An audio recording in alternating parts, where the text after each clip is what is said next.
Listening Test. You will hear a number of different recordings and you will have to answer questions on what you hear. You will have time to read the instructions and questions and you will be given time to check your work. All the recordings will be played once only. The test is in 4 parts. Section 1. You will hear a woman making a hotel reservation over the phone. First, you have some time to look at questions 1 to 4.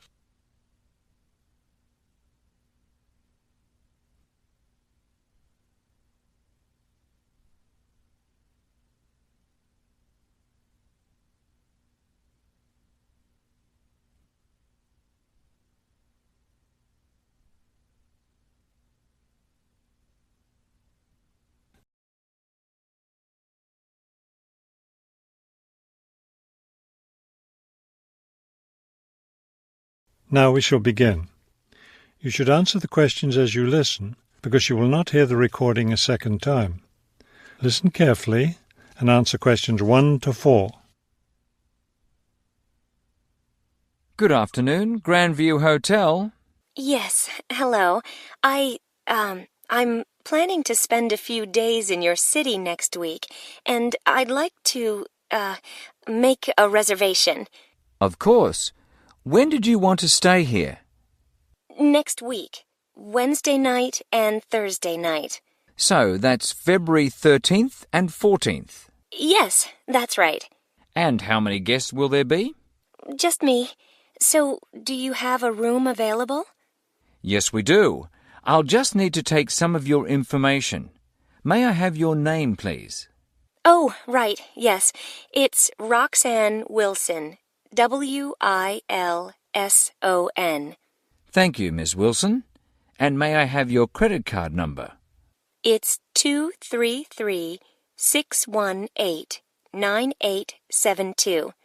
9872. Got it. All right, Miss Wilson.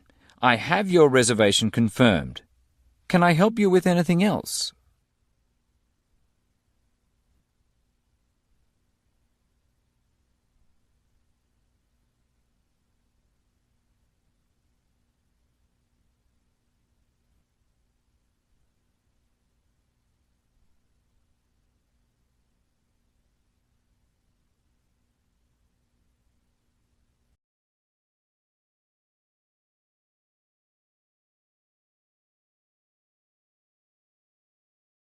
Now listen and answer questions 5 to 10.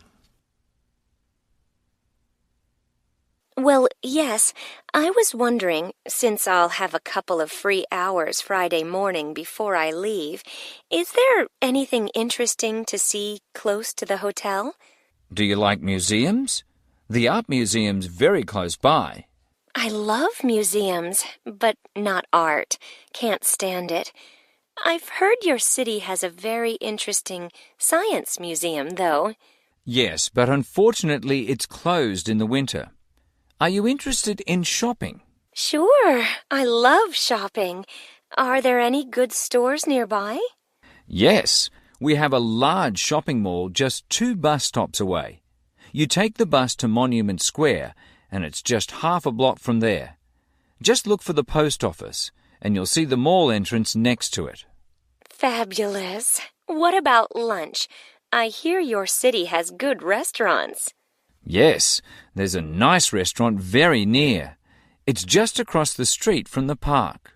Sounds good. I can have lunch, then walk in the park afterwards. I have one more question. What's the best way to get to the hotel from the airport? Subway is the fastest, of course.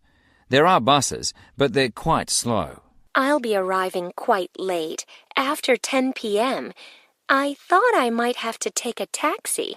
The subway runs until midnight. Oh, good. Then I'll do that. Will there be someone at the hotel front desk that late? Oh, yes. The front desk stays open until 2. That is the end of Section 1. You now have half a minute to check your answers.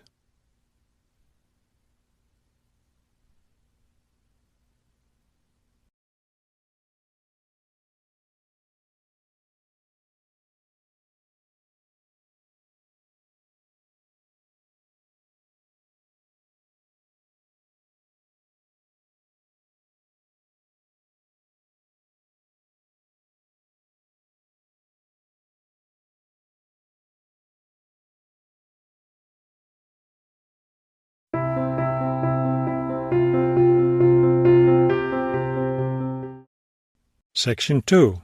You will hear a tour leader giving information about a bus tour. First, you have some time to look at questions 11 to 15.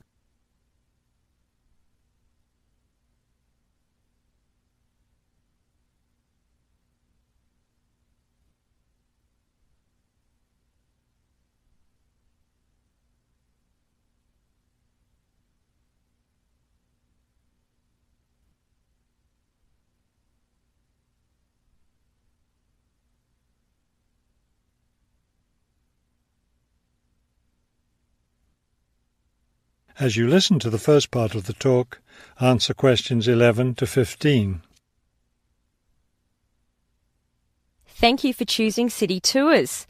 The reason so many people choose our tours when visiting this city is because you can design your tour to suit your own interests. Your all-day pass entitles you to board our bus at any stop and stay as long as you like at each place. The all-day bus pass costs $18 for adults. Children between the ages of 5 and 12 pay half the adult fare, and children under 5 ride for free. Our buses run every hour on the half hour, starting at 8:30 a.m. Our most popular tour is the Centre City Tour, which goes to all the major attractions in the centre of the city. From the starting point here at the tour bus office, the bus goes to the first stop, Hill Park. As you may guess, this park is located at the top of a small hill. The next stop is the fishing docks. Following that, the bus goes on to the third stop, Bay Bridge, located at the foot of the bridge which crosses the bay. The fourth stop is in the shopping district. Then the fifth and last stop is at Green Street.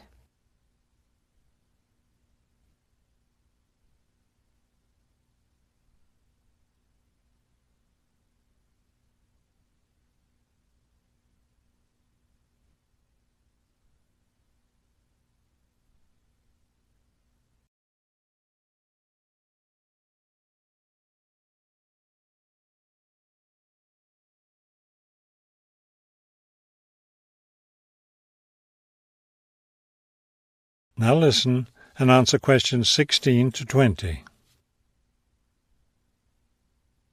There are many interesting things to do and see on the Centre City Tour. At the first stop, you can enjoy a spectacular view of the bay, the city, and especially of the fishing docks, which are located at the foot of the hill. At the second stop, you can walk around and look at the boats. Fresh fish from the bay is also for sale here, since this is the place where the fishermen bring in their catch. The next stop is where some of the city's finest seafood restaurants are located, so you might want to plan a lunch stop here. You can eat fresh fish here, prepared in the traditional local way. The fourth stop is, of course, where you can do your shopping. Don't miss the opportunity to purchase some of our city's famous handmade baskets. You'll want to take several home as souvenirs of your visit to our city. Finally, at the last stop on the tour, you can visit one of the oldest buildings in our city, the theatre. This building was built over 400 years ago and is still used today as a place to see plays, musicals and other performances, as well as our annual film festival. That is the end of section 2. You now have half a minute to check your answers.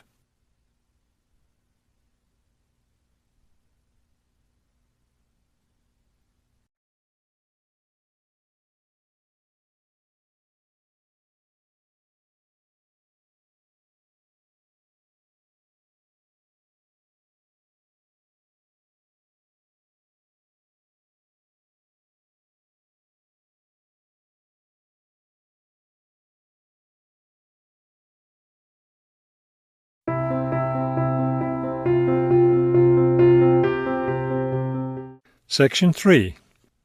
You will hear a conversation between two students planning a research project. First, you have some time to look at questions 21 to 23.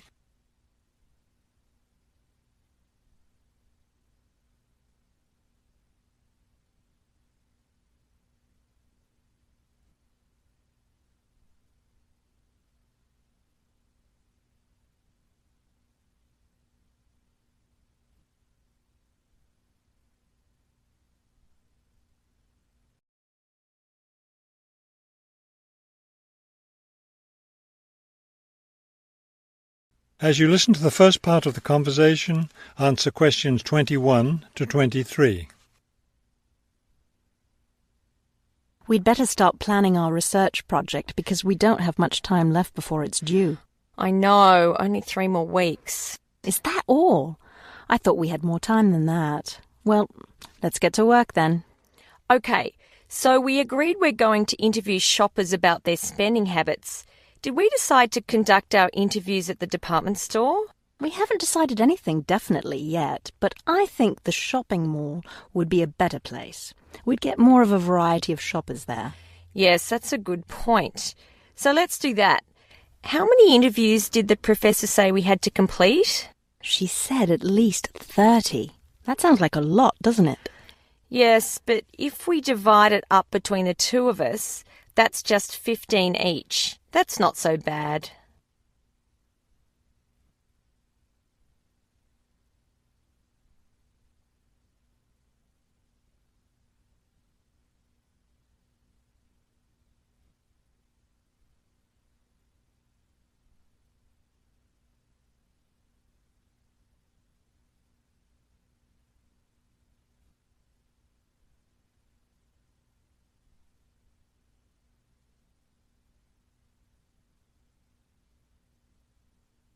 Now listen and answer questions 24 to 30. Okay, so I guess we'd better start designing our questionnaire. Well, we have to do some reading first, don't we? Didn't we say we were going to compare our results to the results of a government study? Right, the government study about how the economic crisis has changed people's spending habits. We want to see if we get similar results. Yes, so we'd better read that first and then design our questionnaire. Then I guess we'll be ready to go out and interview shoppers. No, don't you remember? The professor said she had to approve our questionnaire first before we actually conducted the interviews. Oh, right. So we'll get her approval and then conduct the interviews. I think a Saturday would be the best day for the interviews because everyone's out shopping then. Right. We'll do it on a Saturday then. And let's also plan to get together the next day to analyse the results. It's best to do that while everything's fresh in our minds, don't you think? Sure, that sounds like a good idea. Okay, so then we're going to have to present our results to the class. Do you have any ideas for that? It's an important part of our grade, so I think we should plan it well. Well, I think the obvious thing is to prepare some charts showing our results and how they compare with the government study. That will help make the information a lot clearer to the class. Right. Okay, so we'll draw up some charts of the results. And then that's it. All that will be left to do is give the class presentation. Do you think we can be ready on time? I sure hope so. Let's get started now. That is the end of section 3. You now have half a minute to check your answers.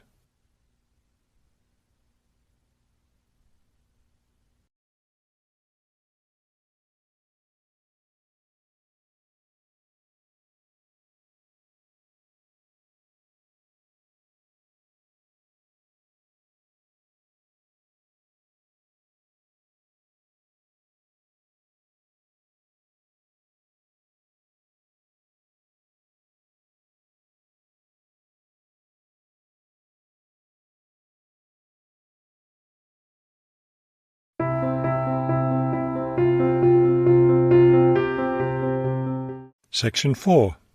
You will hear a professor give a lecture on Louisa May Alcott. First, you have some time to look at the questions 31 to 40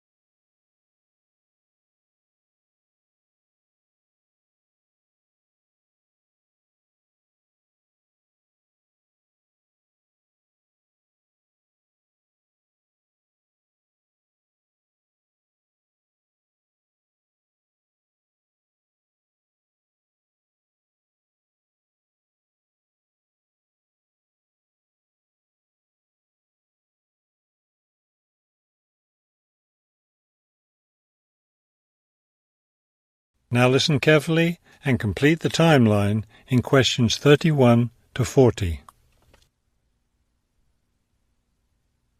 Good afternoon. Today I'd like to continue our discussion of the lives of prominent American writers by talking about Louisa May Alcott, one of the best-known 19th century writers. Alcott is known for her moralistic girls' novels, but she was a much more serious individual than those novels might lead one to believe. She was born in 1832, the daughter of Bronson Alcott, who was one of the founders of the Transcendentalist movement. Bronson Alcott was a philosopher, but not a provider, and the family lived close to poverty. From an early age, Louisa was determined to find a way to improve her family's economic situation.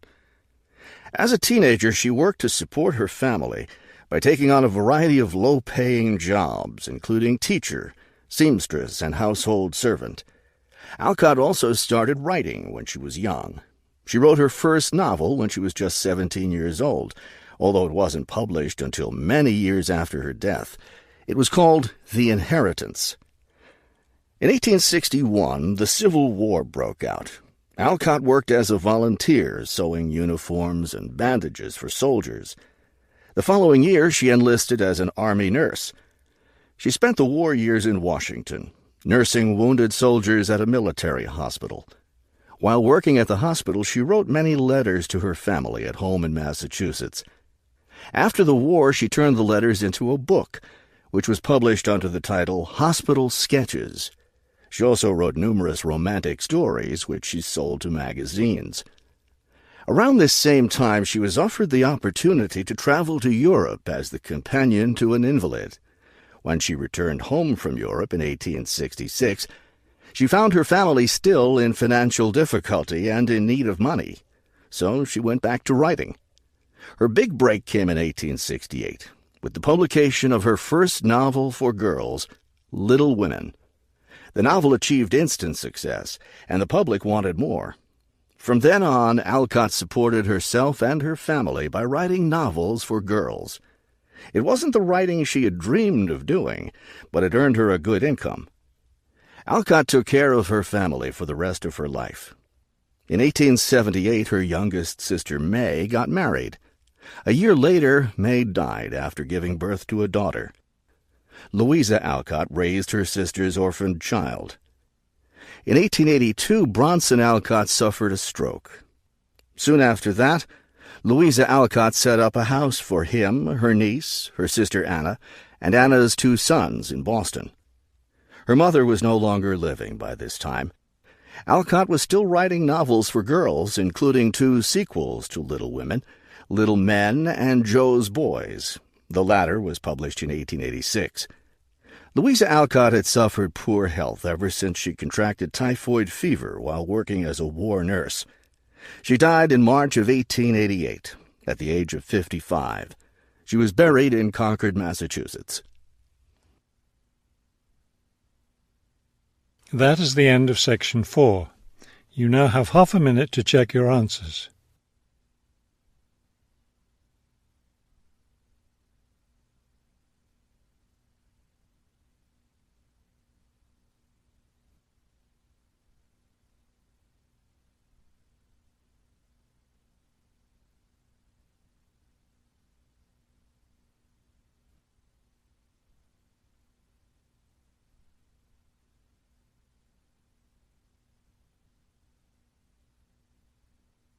That is the end of the listening test.